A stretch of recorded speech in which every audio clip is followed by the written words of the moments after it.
नमस्कार, स्वागत है आपका द डेली वाइब्स में। आज हमारे साथ वो शख्सियत मौजूद हैं जिन्होंने अपने जीवन का 3.5 दशक पत्रकारिता को दिया है। हमारे साथ मौजूद हैं श्रमजीवी पत्रकार संघ के जिलाध्यक्ष श्री शशांक जी। भैया नमस्कार। नमस्कार। नमस्कार। आज जो विषय हम लेकर आने वाले हैं वो है बक्सर की राजनीति, क्योंकि आप बक्सर के ही हैं भैया और आप जुड़े हुए 35 सालों से राजनीति को कवर करते आ रहे हैं। आपसे ज़्यादा मुझे नहीं लगता कि कोई इस जिले में ऐसा कोई पत्रकार है जो अभी आपसे ज़्यादा अनुभव रख रहा है।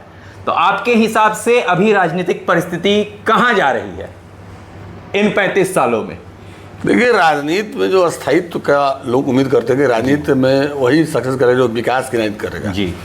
लेकिन अब कमतर समय में देखा जा रहा है कि पहले लोग पार्टी दल के नाम पर चुनाव जीत जाते थे जी। और व्यक्ति के नाम पर भी चुनाव जीता जा रहा है जी। अगर पार्टी के नाम पर चुनाव जीता तो हर पार्टियां अलग अलग चुनाव लड़ती, लेकिन लोग गठबंधन बना के, जैसे ठेकेदारी कारपोरेट की तरह हो गई है जी। ठेकेदार 5 लोग मिलकर जी एक कंपनी बना लेते हैं जी। और तब वो ठेका लेना शुरू करते हैं और विकास का काम शुरू करते हैं। लूटपाट का वो रही थे। और ठीक राजनीति भी अब यही हो गई है जी। कोई गठबंधन के तहत ही सब चुनाव लड़ते हैं। सिंगल चुनाव लड़ने का जुगत, मद्दा और जनता के बीच जाने की किसी की अब वक़्त नहीं रह गई है। कोई ऐसा नेता नहीं है जिले में जो अपने चेहरे के बदौलत जीत के आ सके? ऐसा तो कोई नहीं है जो अपने बल पर आ जाए। हाँ, अभी अपने बल पर कुछ वोट की संख्या बढ़ा सकता है, लेकिन सिंगल जीत के नहीं आ सकता है। अभी हमारे मौजूदा विधायक हैं श्री संजय तिवारी जी, उन्होंने साफ खुले शब्दों में कहा है कि पूरे शाहाबाद में कोई पहलवान नहीं है जो उन्हें पटखनी दे सकता है। आपको लगता है कि सच्चाई है उनकी बातों में? देखिए, आप मुन्ना तिवारी की बात शाहाबाद के पैमाने पर आप कर रहे हैं, लेकिन मुन्ना तिवारी को मैंने बक्सर और डुमरांव के अलावा कहीं लड़ते नहीं देखा है जी। तो फिर शाहाबाद में कहाँ कहाँ हो जाके पहलवानी करेंगे? वो बक्सर और डुमरांव की बात करते जी। तब समझ में आता है कि यहाँ पहलवान है कि नहीं है जी। अब आपके हिसाब से उन्होंने कहा कि शाहाबाद में कोई पहलवान नहीं जी। है, तो शाहाबाद का हर कंस्टिट्यूंसी 22 कंस्टिट्यूंसी है शाहाबाद में जी। तो हर जगह तो चुनाव लड़ते नहीं है और नहीं कोई पहलवानी जनता देखेगी। इनकी पहलवानी डुमरांव और बक्सर की जनता देखेगी। तो यहाँ के संदर्भ में अगर आप पूछिएगा तो मैं बता पाऊंगा। तो यहाँ के संदर्भ में आपको लगता है कि कोई ऐसा नेता है जो अभी उन्हें टक्कर दे रहा है? देखिए, वर्तमान परिवेश में हर दल जी आपसी अंतर्कलह से परेशान है जी। ठीक ना जी। लंबे समय से जो सत्ता में रह जाता है जी। उसके खिलाफ इनकम्बेंसी का लोग रिपोर्ट करता है, ठीक ना जी। लेकिन लोग 7-7 बार से 8-8 बार से लोग चुनाव जीत के सदन के सदस्य बने हुए हैं। अभी बिहार में कितने एमएलए? लेकिन यहाँ तो अंदरूनी गुटबाजी जिस तरीके से हर पार्टी में चल रही है, और खासकर भाजपा जो सबसे बड़ी पार्टी है, जो अपने आप को विश्व की सबसे बड़ी पार्टी कहती है, उसका तो हाल ये है कि वो कितने गुट में बटी हुई है उसका भी ठिकाना नहीं ना। तो टोले मोहल्ले में बटी हुई है। विधानसभा की बात मैं करूं तो जी हर वार्ड में, टोले मोहल्ले में संगठन एक आदमी बनाकर ताकि भाजपा के नेता है जी। और स्थिति परिस्थिति ऐसी होती है कि जब जब चुनाव आता है तब तक ये शोर कुछ ज़्यादा सुनाई पड़ने लगता है जी। अच्छा, आपको लगता है भैया कि यहाँ पे इन नेताओं के अंदर ऐसी क्षमता है कि इनकी बात पुलिस भी सुने? गिने चुने कुछ नेता हैं, आपको लगता है कि जितने अपने आप को नेता बनते हैं यहाँ पे, नेतागिरी के रूप में पुलिस किसी की बात नहीं सुनने वाली है? नेतागिरी के रूप में जी अगर जितने कहें कि महागठबंधन के ये एनडीए के नेता घूमते हैं रोड पर, इनकी बात नहीं सुनी जाती है न पुलिस। हाँ, एक आध नेता अपनी हनक के बल पर, अपने रिश्ते के बल पर आपकी बाइक छोड़वा देंगे जी। इससे ज्यादा कुछ नहीं। तो मतलब कि आज की जो नेतागिरी है वो सिर्फ और सिर्फ शो ऑफ चल रहा है। बिल्कुल बिल्कुल। इससे और क्या, फोटोबाजी का फोटो सेशन करवा लेना है और अपने आप सोशल मीडिया इसका सबसे बड़ा प्लेटफॉर्म है। देख ही रहे हैं आप, कहीं गए एक फोटो खिंचवा ली है, डाल दी कि फलाने के साथ गए हुए थे। लेकिन जिस तरीके से सारी राजनीतिक दल बक्सर के ऊपर फोकस करके आ रही हैं, और उसमें और एक राजनीतिक दल जो अभी अभी उभरा है, जनसुराज, मैं जनसुराज की बात कर रहा हूं, प्रशांत किशोर जी की पार्टी, उनका भी आगामी कुछ दिनों में, 1-2 दिनों में उनका भी कार्यक्रम बक्सर में है और लगातार दौरे उनके भी पूरे बिहार में चालू हैं।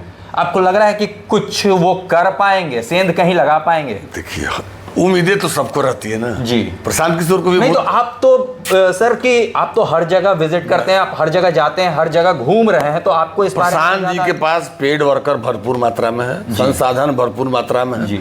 गांव गांव उनकी गाड़ियां घूम रही हैं, गांव गांव उनके लोग जाते हैं, फ्री तो में। क्या वो वोट में बदलेगा? वोट में भीड़ कभी वोट के काम में हिस्सा रहती है। अगर जयप्रकाश जी के समय में जितनी भीड़ उनके साथ थी जी, तो सारा अगर वोट में तब्दील हो जाता तो कब की सरकार बदल गई थी, कांग्रेस कब का सफाया हो गया था। बहुत दिनों बाद जाके कांग्रेस का सफाया हुआ। लेकिन पिछले लोकसभा चुनाव में तो उन्होंने कुल 10% वोट लिया है, 10% वोट लिया भाई है। तो 10% अगर वो 1-2% भी भैया बढ़ता है तो कहीं ना कहीं डैमेज तो दोनों तरफ होगा।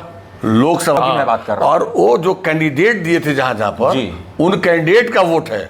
अच्छा, और अगर हमको कैंडिडेट बना दिया, हम उस इलाके में अपनी पकड़ रखते हैं। जी, गया को देख लीजिए, जी, जितना जी। मांझी के खिलाफ जितने वोट आई जी। वहां जो कैंडिडेट का वोट था, जी। थोड़ी बहुत इनके भी नाम की चर्चा रही, जी। लेकिन ग्रास रूट पर हाँ। अभी इनका वोट नहीं। हाँ, उम्मीद भरी निगाह से सब देख रहा है। और प्रशांत जी खुद मानते हैं कि मैं 2030 के लिए तैयारी लग रहा हूँ, 25 के लिए नहीं लग रहा हूँ। लेकिन हाँ, बाजार में जिंदा रहना है तो कुछ करना पड़ेगा। क्योंकि नाम बहुत तेजी से उभर रहा है भैया हर किसी के मुंह से। अभी आप बक्सर में, मैं कुछ दिन पहले घूम रहा था सड़कों पे, तो और जितने ठेले वाले थे, रिक्शे वाले थे, उनसे मेरी थोड़ी बहुत बातचीत चल रही थी, तो उन लोगों का एक रुख जो है कहीं ना कहीं प्रशांत किशोर की तरफ अभी वो बहुत ही आशा भरी निगाहों से देख रहे हैं। देख रहे हैं ना जी। आपको ये भी बताते हैं कि बक्सर के सदर अभी देख रहे हैं जी, विधायक को लेकर जी, काफी पर्यवेक्षक आ रहे हैं जी, कांग्रेस के। जी, तो लोग के बीच ये खबर है जी, कि इनका टिकट कट जाएगा, ठीक है ना जी। इसके ला रहे हैं जी, हवा में तो ये बातें हैं, है ना जी। लेकिन ये आपको यह नहीं पता है कि लंबे समय से जी। मृत प्राय हो चुकी कांग्रेस जी। अपने कार्यकर्ताओं में जान डालने के लिए, उनमें नई ऊर्जा का संचार करने के लिए जी। पर्यवेक्षक का टोली भेज रहा है, ताकि आप ही चुनाव से पहले अपनी स्पीड में आ जाइए, घर से निकल के सड़कों पर आइए और कांग्रेस जिंदाबाद के नारे लगाइए कि आपको भी तो टिकट मतलब आप कहना चाह रहे हैं कि कांग्रेस एक बार फिर से पुनः जन्म ले रही है। और मुन्ना तिवारी जी, सिर्फ उसके सिग्नल में है। जी, उन्हीं के बहाने सब लोग आ तो रहा है। जी, कांग्रेस का मैं वर्षों से देख रहा हूँ, 30 वर्षों से जी।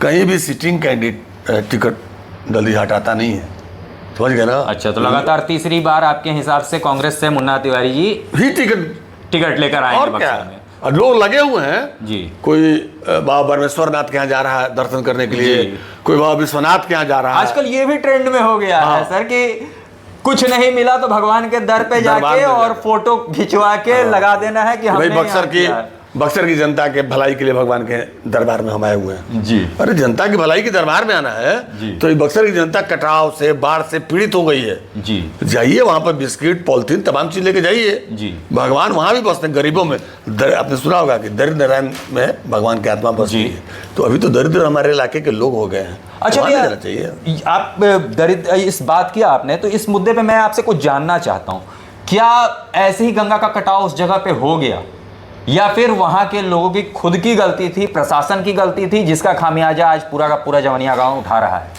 देखिए जवनिया गांव, क्योंकि मैंने सुना है भैया कि वहां पे बालू कटाव बहुत ज्यादा हुआ, जिसका खामियाजा कहीं ना कहीं। देखिए गंगा की धार जैसे बालू कटाव के कारण कब नहीं होता, गंगा की धार कब किस तरह मुड़ जाएगी पता नहीं। देखिए इधर बलिया का जो सीमा विवाद है जी, बिहार के आधे से ज्यादा खेत चले गए, गंगा जी का धार है, पानी की धार कब जहाँ ढलान पाएगी वहां चली जाती है, समझ गए ना आप। उत्तराखंड में बारिश होती है और असर बक्सर में हो जाता है जी, हो जाता है ना। हाँ। तो ये कहना कि सरकार नतनी और बालू की निकासी का, ये सब छोटी दलीलें, लोकल मुद्दा बनाया जाता है।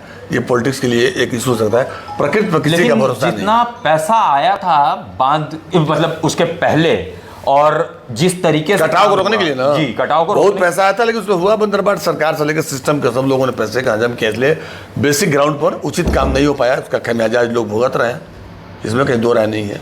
बक्सर में अटल बिहारी वाजपेयी जो प्रधानमंत्री थे, उन्होंने पूर्व सांसद और स्वर्गीय लालमी चौबे के डिमांड पर पूरा ये दियारा इलाका में कटाव का काम हुआ, लेकिन अपेक्षित काम नहीं हो पाता है, सिस्टम में थोड़ा सा लोचा है, तो कहीं ना कहीं सिस्टम में लोचा है। अब पॉलिटिक्स को दे दीजिए। अच्छा भैया, आपने एक चीज और सुनी होगी, अभी 2 दिन पहले की न्यूज़ है, यहाँ पे जो उप सभापति के प्रतिनिधि थे रामजी सिंह जी, उन्होंने भी आरोप लगाया और सरकार ने उनके ऊपर जांच भी बैठाया है, यहाँ की जो पूर्व ईओ रही हैं। उस मुद्दे पे आप क्या कहना चाहते हैं? उन्होंने साफ साफ मेरे साथ ये बताया है कि किसे कितना % जाता है। नहीं देखिए, सिस्टम के वो पार्ट रहे हैं, इसलिए परसेंट किसको कितना जाता है वो बखूबी जानते हैं। तो सिस्टम वो थे, हाँ। अब जान रहे हैं कहीं ना कहीं पूरा सिस्टम करप्ट है। अब तो कह रहे हैं अगर सिस्टम में थे और वो सिस्टम से बाहर हो गए हैं और ये बात कह रहे हैं तो बात उनकी सही है। चूंकि देखिए, जिसके पैर फटी न बेवाई वो क्या जाने पीर पर आई। तो मैं कभी सभापति के ऑफिस नहीं गया हूँ, ना प्रतिनिधि बना हूँ, ना हमारे लोग कभी वहाँ चुनाव लड़ गए हैं। तो सिस्टम में पार्ट चूंकि रामजी सिंह रहे हैं, उनके लोग वहाँ पर वाइस चेयरमैन कुर्सी पर रहे। क्योंकि अभी नीतीश कुमार जी ने शायद उनका ये उठा भी लिया और जांच के लिए बैठा भी दिया गया। देखिए, जांच होनी भी चाहिए, भ्रष्टाचार कर रहा है। अभी नगर परिषद में भयंकर लूट चल रही है, तो उसको हर तरह से मीडिया तमाम जगह मैनेज करने का प्रयास होता है। लेकिन अगर लूट का सही खुलासा हो तो कई लोग जेल जाएंगे उसमें। लेकिन नीचे से शुरू होता है, आग लगती है, ऊपर जाकर बुता आ जाती है, बुत जाती है। क्योंकि कहीं ना कहीं ऊपर से नीचे तक ये वही लोग भ्रष्टाचार घुसा हुआ है। अब सोचिए ना, बक्सर इतना फर्टाइल जगह है कि भारतीय जनता पार्टी पूरे शाहबाद से क्यों गायब हो गई।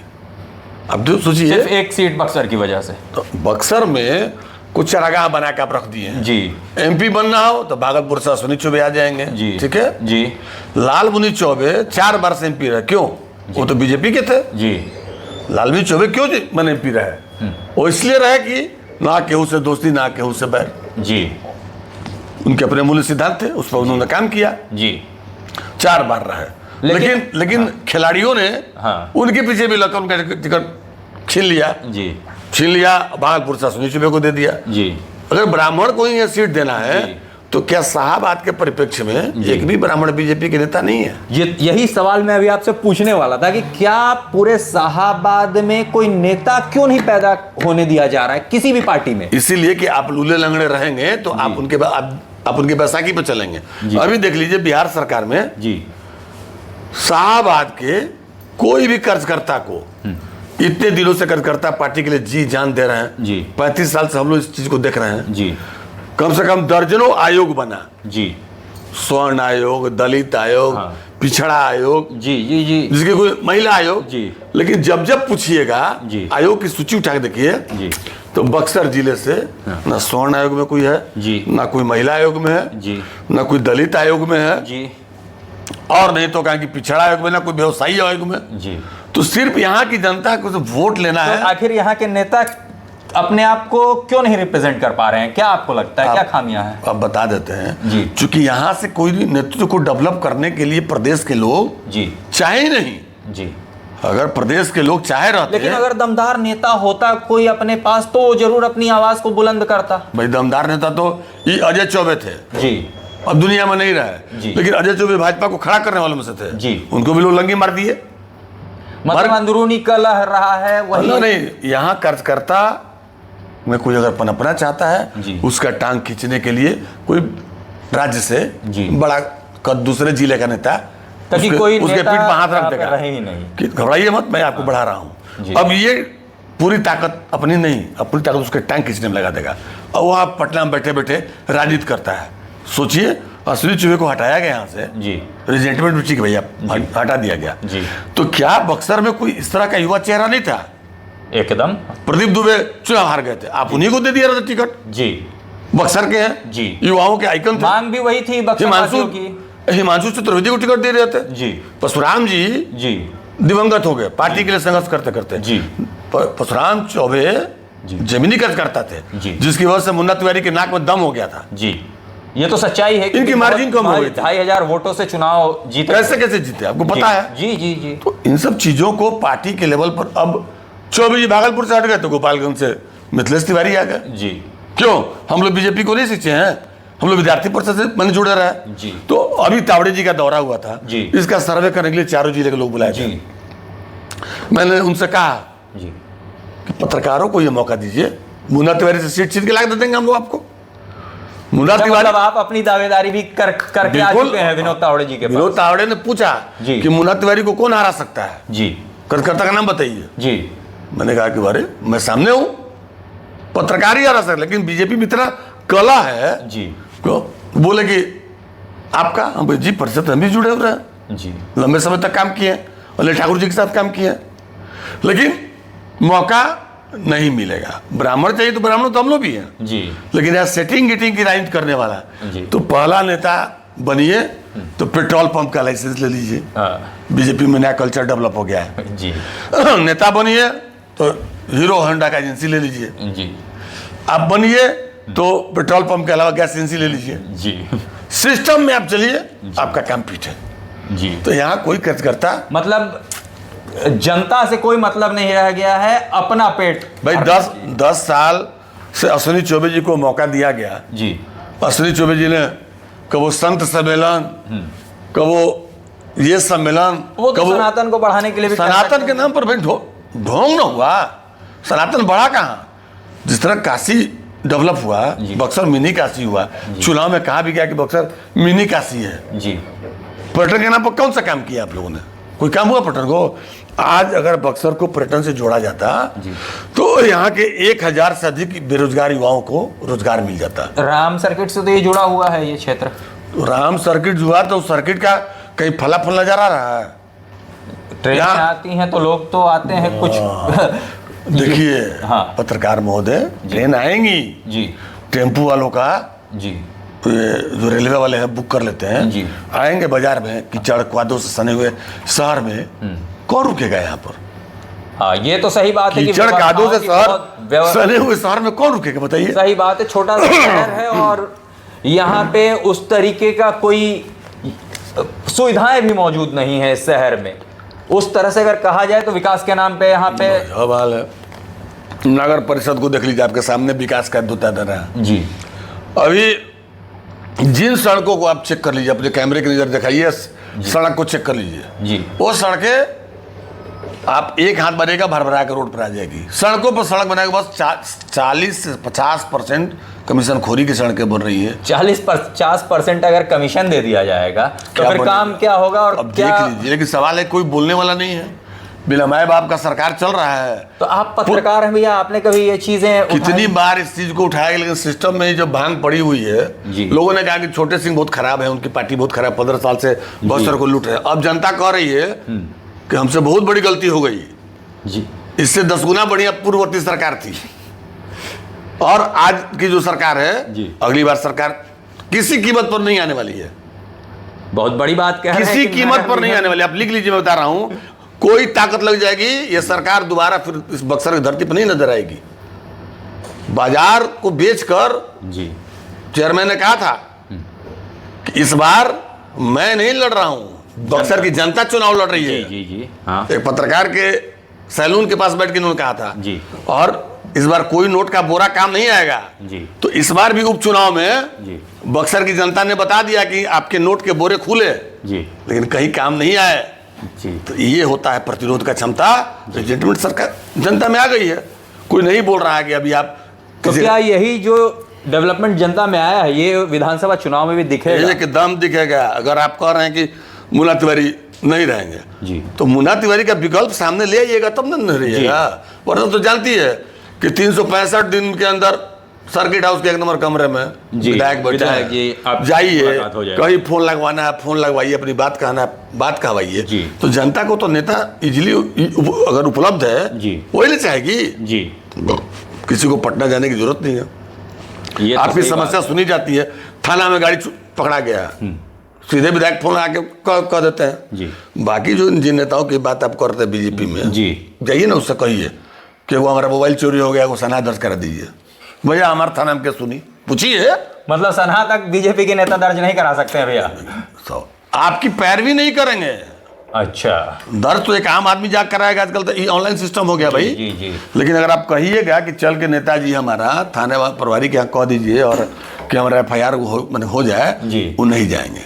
क्योंकि वो उनको लगता है कि मैं सनातन का बहुत बड़ा हूँ, मोदी जी उनके आइडियल हैं। और मोदी जी के अलावा कहें कि आप जान लीजिए कि अमित शाह जी हैं जी। इस सबके बीच मेरा फोटो चला जाएगा तो दिक्कत हो जाएगा। हम लोग बहुत कद के नेता हैं सनातन के नाम पर। आप सोचिए, बहुत ही बड़ा आरोप लगा रहे हैं शशांक जी आप कि जो भी आप देख रहे हैं ये नेता नहीं है, ये सिर्फ फोटोबाजी वाले नेता हैं भारतीय जनता पार्टी में। भाई संघर्ष से समाधान के रास्ते निकलते हैं। तो बक्सर की जनता के लिए कौन सा नेता संघर्ष कर रहा है, दिखा तो दीजिए हमको। आप पत्रकारिता कर रहे हैं तो आप मुझे ज्यादा अच्छे से बता सकते हैं। वही मैं तो बता ही रहा हूँ, 35 कोई साल से नहीं है। मैं तो 35 साल से कर रहा हूँ। मैंने एक बार पिछले दिनों भी मैंने इंटरव्यू में कहा था कि 65 प्रत्याशी हैं यहाँ चुनाव में, 60 हैं मैंने कहा था जी। और जैसे ही टिकट एक को मिला जी, बारिश से 59 रात में मुन्ना तिवारी घर पहुंच जाएगा, बाबा हम आपके साथ हैं, भैया अंबानी आपके साथ हैं, कोई दिक्कत नहीं है। तो भाई लोग क्या चाह रहा है, सब नेता तो चाह रहा है कि हमारे पास आप लोग आ जाइए। तो यही चाह रहे हैं कि बदलाव ना हो। भैया जब बदलाव के लिए उपयुक्त चेहरे की जरूरत है, जो कि आज अभी भारतीय जनता पार्टी के पास नहीं है। मैं ये नहीं कह रहा हूँ कि नहीं है, मैं ये कह रहा हूँ कि आयातित लोग आएंगे जी, तो विधायक मुन्ना तिवारी को चुनाव नहीं हरा पाएंगे।